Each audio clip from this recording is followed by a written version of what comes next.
Time now for a couple of guys who love to come back for success on our show and our trader game, Top That Trade. Joining us now, Alan Nuckman of Agora Financial and Phil Flynn, a Fox Business Network contributor. Here we go with round number one, moving markets. The market has made epic moves this year to the upside and to the downside. What's your top trading lesson?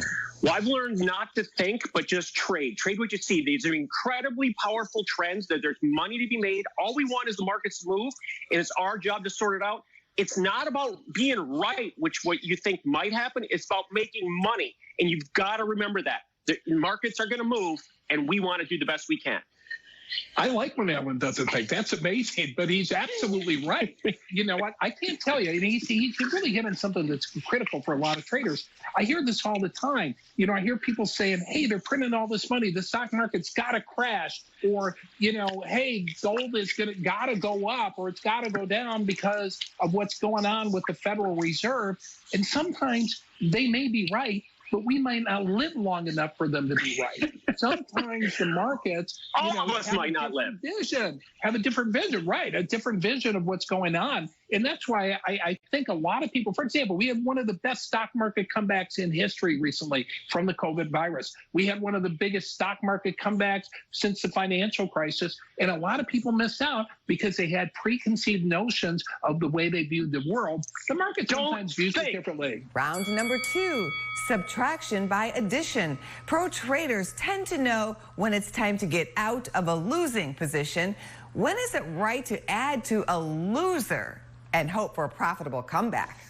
I think the only time you add to losers is when your plan ahead of time had a plan to add to losers, okay? For example, there's a lot of strategies in the market that you don't want to miss out, where you can say, hey, you know, look at the price of corn, for example. You know, it's at, you know, $3 a bushel. I don't think it can go much lower, but if it does, I'm going to average down if it hits $2.75 a bushel, and then I'll average it down at $2.50. You don't usually want to add on to a losing position when you're in a losing position to try to make it back. That's gambling, right?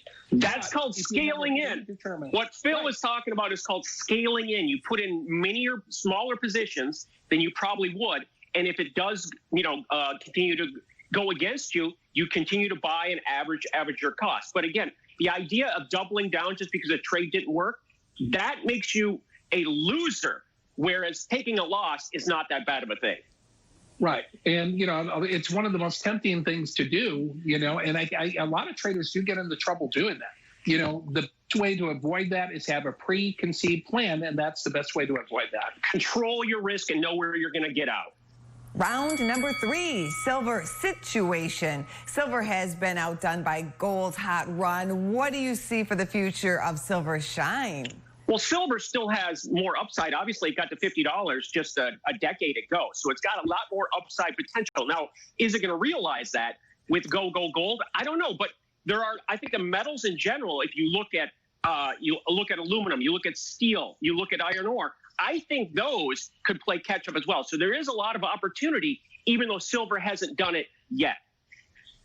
I agree. And actually, we do think silver is going to get to that all-time high before this is all said and done. Here's your bonus round question for today. I'm going to give you a list of corporations that have made tremendous comebacks. One of the names might not belong on this list when compared to the other corporations. Which one is it? Is it Apple, FedEx, Reddit, or Sunoco? I don't think Sunoco had a full recovery. I'd have to go with Alan. I think it is Sunoco because... Stop right there, Phil, because the answer is Sunoco. You are both winners today. Thanks so much for coming back on our show week after week. This is First AM. We'll be back right after the break.